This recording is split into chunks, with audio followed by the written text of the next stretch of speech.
आप देख रहे हैं यूथ एजेंडा लाइव। आज चर्चा होगा कोरोना बीच में चुनाव। कोरोना काल में चुनाव से होगा जन विद्रोह का जन्म। इतिहास साक्षी है, देश में हर रचनात्मक आंदोलनों की शुरुआत बिहार से ही होता रहा है। चाहे देश का गौरवान्वित करने वाले बुद्ध महावीर के उपदेश से ओतप्रोत महान सम्राट अशोक का दुनिया के पटल पर आगाज हो, या महान शिक्षक चाणक्य की प्रतिज्ञा से भारत में स्वर्ण युग का पाटलिपुत्र की धरती से उद्घोष, या 1857 के विद्रोह के जनक बाबू कुंवर सिंह का हुंकार, या महात्मा गांधी के चंपारण से अंग्रेजों के विरुद्ध सत्याग्रह की शुरुआत, या देश में कुशासन के विरुद्ध जेपी आंदोलन प्रत्यक्ष प्रमाण है कि पाटलिपुत्रा की धरती से सदैव देश को दिशा मिलती रही है। बिहार में माहौल कुछ ऐसा ही बन रहा है। जेपी के शिष्यों के 30 वर्षों के कुशासन से जनता उब चुकी है। रग रग में भ्रष्टाचार व्याप्त है। नेता मंत्री कर्मचारियों का जनता के प्रति व्यवहार कसाई से भी बदतर हो गया है। गरीबों भिखमंगों के लिए अनुदान की राशि में भी लूट मानवता को शर्मसार कर रहा है। ये लाशों की कीमत पर भी अपनी झोली भरने में लगे हैं। नेता मंत्री सरकारी मुलाजिम मानो देश के संविधान कानून न्याय को बंदी बनाकर खुला तांडव मचा रखे हैं। हर आपदा लूट का स्वर्णिम काल बना दिया जा रहा है। चुनाव में आश्वासनों का घूंट पिलाकर कुर्सी पाते ही साफ मुंह करते देखा जा रहा है। शायद ये नहीं समझते कि सब्र की भी सीमा होती है। जनाक्रोश दबाया नहीं जा सकता। खासकर गणतंत्र के जन्मदाता की भूमि लंबे समय तक अन्याय बर्दाश्त नहीं कर सकती। यही कारण है कि लोकतंत्र के शुद्धिकरण का नेतृत्व बिहार से ही संभव है, जिसकी आग युवाओं के दिलों में सुलगते देखा जा रहा है। फिलहाल बिहार की स्थिति भयावह है। कोरोना के पीड़ितों की संख्या तेजी से बढ़ते हुए 1.5 लाख के समीप पहुंचने को है। सारे हॉस्पिटल करा रहे हैं। इलाज के अभाव में लोग मर रहे हैं। समुचित इलाज एवं जांच की व्यवस्था नहीं हो पा रही है। 4 माह से बंदी के कारण करोड़ों घरों में दोनों शाम चूल्हे भी नहीं जल पा रहे हैं। लॉकडाउन का सिलसिला बढ़ता ही जा रहा है। सभी जिले कोरोना से तो आधे से अधिक जिले कोरोना के साथ साथ बाढ़ से तबाह हैं। मरने वालों की सही आंकड़ा भी जुटाने में सरकार असमर्थ है। फिर भी सरकार जनता को आपदा में छोड़कर चुनाव करने हेतु व्यग्र है। इन्हें जनता नहीं, सिर्फ कुर्सी प्यारी है।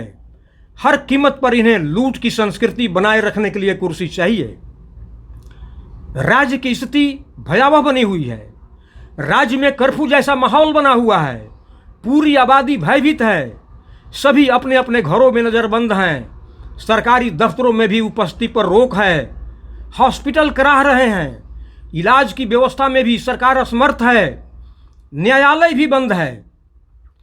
4 माह से काम धंधा बंद रहने से करोड़ों घरों में दोनों शाम चूल्हे भी नहीं जल पा रहा है।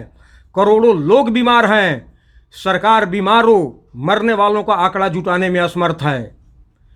केंद्र सरकार से लेकर राज्य सरकारों के निर्देश पर आवागमन पर कई पाबंदियां लगी हुई है। सारे साधन, यहां तक रेल सेवा भी ठप है। पूरा देश अलग थलग रहने को मजबूर है। सारे शहर गांव टोले में भी लॉकडाउन का फरमान है। प्रधानमंत्री द्वारा भी बार बार घरों से बाहर नहीं निकलने की अपील की जा रही है।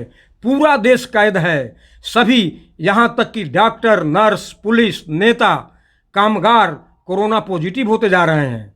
फिर चुनाव क्यों और कैसे? लोकतंत्र के इस महापर्व में सभी लोगों को घर से निकलना होता है। एक जगह जमा होकर वोट देना होता है। बड़े पैमाने पर कर्मचारियों को साथ बैठकर काम करना होता है। सुरक्षा कर्मियों को साथ रहकर गाड़ी में ठुसा कर जाना पड़ता है। पहचान के लिए मास्क या बुर्का हटाना होता है। तो फिर ये चुनाव कैसे संभव है? चुनाव में संभावित घटनाएं हो सकती है। जनता का जान प्यारा है। घर से नहीं निकलेंगे, चूंकि बार बार फरमान भी जारी किया जाता रहा है। लोभी सरकार के विरोधी निर्देशों पर भरोसा भी नहीं रह गया है। भूखी और मजबूर जनता को धोखेबाज नेताओं से नफरत है, तो फिर चुनाव होगा कैसे?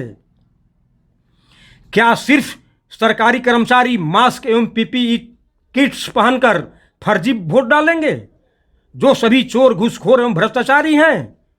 फिर यह लोकतंत्र का नहीं, चोरों का पर्व होगा, जो सरकार तहे दिल से चाहती है। लोकतंत्र का चुनाव के लिए चुनाव आयोग को भी ध्यान देना होगा। अब चुनाव आयोग भी ध्यान दे। अगर चुनाव कराना ही है तो राज्य के सभी वोटरों को पीपीई किट्स 1 माह के पूर्व चुनाव आयोग उपलब्ध कराए, तभी घर से निकलना संभव हो सकेगा। पहचान की नई युक्ति विकसित करे, ताकि बुर्का में रहने पर भी पहचान कर लिया जाए, या सभी को आधार से जोड़कर नया ऐप विकसित कर घर बैठे वोटिंग करा ले। यह चुनाव पर प्रश्न है। अब आखिर जनता जानना चाहती है कि चुनाव क्यों, इस आपदा काल में चुनाव जरूरी क्यों है, कई गुना आवश्यक व्यय क्यों? पहले जनता की भूख तो मिटाएं। स्थिति सामान्य होने तक इंतजार क्यों नहीं? 6 माह बाद ही चुनाव हो तो क्या आफत आ जाएगी? कई बार चुनाव टाला जाता रहा है, कोई नई बात भी नहीं, कोई मजबूरी भी तो नहीं है। अगर फिर भी चुनाव होता है तो यह चोरी से सत्ता हासिल करने का प्रयास माना जाएगा, जिसे जनता, खासकर बिलखती तड़पती युवा पीढ़ी इसे बर्दाश्त नहीं करेगी। फलतः चोरों, भ्रष्टाचारियों को सबक सिखाने रोड पर उतरने के अलावा दूसरा विकल्प भी नहीं हो। आज जनता चुनाव आयोग को महत्वपूर्ण सुझाव भी देना चाह रही है। अगर चुनाव होता ही है तो निष्पक्ष और लोकतंत्र का सटीक चुनाव के लिए कुछ रास्ते और भी हो सकते हैं, या ये सर्वाधिक जरूरी है। पहला, सभी चुनाव राष्ट्रपति शासन में ही हो। चुनाव से 2 माह पहले विधानसभा या संसद को भंग कर दी जाए, ताकि पक्षपात की और सरकारी हस्तक्षेप की गुंजाइश नहीं रहे। सभी प्रत्याशियों को समान सुविधा प्राप्त हो। चुनाव आयोग बहुमत की परिभाषा सुधारे। विजय के लिए कुल दिए गए मत का 50% होना अनिवार्य बनाया जाए, अन्यथा दोबारा चुनाव हो। प्रत्येक क्षेत्र में कम से कम 70% मतदान होना जरूरी होना चाहिए, अन्यथा पुनः मतदान हो। प्रत्याशियों को कम से कम 10% मत प्राप्त करना जरूरी, अन्यथा उन पर आर्थिक दंड लगाया जाए। छठा, प्रत्याशियों को कम से कम 5% मत लाना आवश्यक, अन्यथा आर्थिक दंड के साथ साथ सदा के लिए चुनाव से निष्कासित की शर्त रखी जाए। तभी अनावश्यक प्रत्याशियों की बाढ़ भी रुक सकती है, जो फिजूल इस चुनाव को कलंकित करने के लिए लाइन लगा देते हैं। इस तरह कुछ मुद्दे को लागू कर चुनाव शांतिपूर्वक, पक्षपात रहित हो सकता है, जिससे न अनावश्यक प्रत्याशियों की भीड़ होगी और न पक्षपात होगा। लोकतंत्र में पक्षपातपूर्ण चुनाव दुर्भाग्यपूर्ण है, अतः इसे दूर करना ही होगा। धन्यवाद। आप देखते रहें यूथ एजेंडा लाइव। समाचारों का सिलसिला जारी रहेगा।